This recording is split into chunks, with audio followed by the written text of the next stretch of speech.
Et si notre origine déterminait en secret notre fiche de paye? C'est une question qui dérange, une question qu'on murmure souvent dans les couloirs des entreprises, mais qu'on pose rarement à voix haute. Aujourd'hui, on va justement briser ce silence. Le problème ici, ce n'est pas juste une histoire de chiffres dans un tableau Excel. Non, c'est bien plus diffus que ça. C'est ce sentiment, cette impression, partagée par beaucoup, que personne n'ose vraiment formuler. L'idée que tout le monde ne démarre pas avec les mêmes chances. Cette phrase résume tout, non? La vérité qui est souvent murmurée dans les couloirs. On y est, ça nous plonge direct dans cette ambiance un peu feutrée, ce secret de polichinelle que tout le monde connaît, mais dont personne ne veut parler ouvertement. Et voilà, derrière les grands discours, il y a l'expérience humaine. Cette phrase, c'est le résumé d'une lutte de tous les jours. C'est ce sentiment de devoir sans arrêt en faire plus, juste pour être considéré comme l'égal des autres. Mais alors pourquoi est-ce si compliqué d'en parler, surtout en France? Eh bien, ça vient d'un cadre juridique et culturel très particulier. Cet idéal d'universalisme républicain a pendant longtemps rendu tabou toute tentative de mesurer l'impact de l'origine. Et c'est là qu'il faut tordre le cou à une idée reçue. Beaucoup de gens pensent qu'en France, c'est tout simplement interdit de mesurer les origines. Mais en réalité, c'est plus nuancé. La loi autorise des études depuis plus de 10 ans à une condition essentielle, qu'elles soient anonymes et basées sur le volontariat. Donc, l'obstacle n'est pas tant juridique, il est culturel. C'est une vraie frilosité ambiante. Et c'est justement ça qui rend la démarche de l'Agence française de développement, l'AFD, aussi courageuse et importante. L'AFD, donc, a décidé de prendre le taureau par les cornes et de s'attaquer à ce sujet. On peut se demander pourquoi une institution comme celle-ci a-t-elle choisi de se lancer dans une aventure pareille. En fait, il y a 3 grandes raisons. D'abord, la cohérence. C'est difficile de prôner l'inclusion partout dans le monde si on ne l'applique pas chez soi. Logique. Ensuite, un esprit d'innovation, le désir de prouver que oui, c'était possible de mesurer l'immesurable.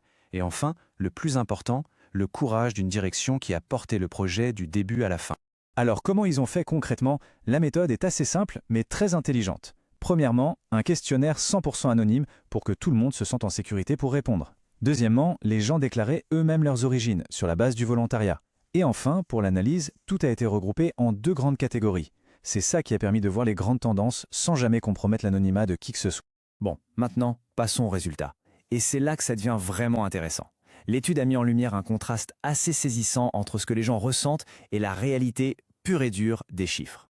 Avant de plonger dans les pourcentages, il y a un mot-clé à bien comprendre, c'est le ressenti.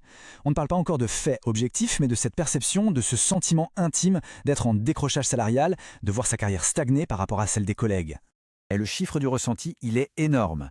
41% du personnel d'origine non européenne ressent ce fameux décalage salarial. C'est presque une personne sur 2. Quand on regarde le comparatif, la différence est flagrante.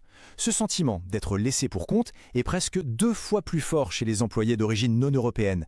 Chez leurs collègues d'origine européenne, on tombe à 23%. C'est toujours beaucoup, mais le fossé est immense. La grande question, c'était donc de savoir si ce ressenti était juste un ressenti, une simple impression, ou si les faits, les données objectives allaient dans le même sens. L'étude a donc creusé plus loin. Et la réponse est un grand oui, le ressenti était juste. Les chiffres ont confirmé un écart de rémunération qui peut monter jusqu'à 18% entre les employés d'origine européenne et non européenne, et ce, à poste et expérience équivalents.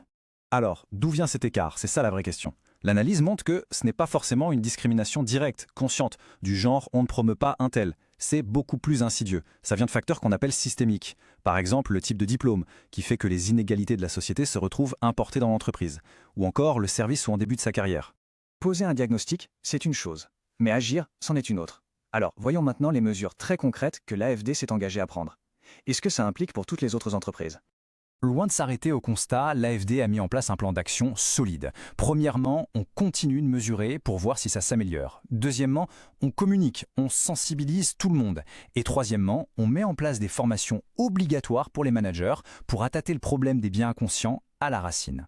L'étude va même plus loin en proposant des pistes pour tout le monde. Par exemple, créer des budgets dédiés pour corriger les écarts de salaire, renforcer encore et toujours les formations et surtout marteler l'idée que la diversité, ce n'est pas une contrainte, c'est un vrai moteur de performance. En fait, l'initiative de l'AFD, c'est un peu comme la première pierre d'un grand édifice. C'est un premier pas essentiel. Mais pour que ça tienne la route, il faut que d'autres entreprises suivent le mouvement. C'est seulement avec une dynamique collective qu'on pourra vraiment avancer vers plus d'équité. On termine sur cette réflexion. Maintenant qu'on sait que c'est possible, que les outils existent pour mesurer ces injustices et agir dessus, la vraie question n'est plus comment faire, mais plutôt Pourquoi a-t-on attendu si longtemps pour oser regarder la vérité en face? La question reste ouverte.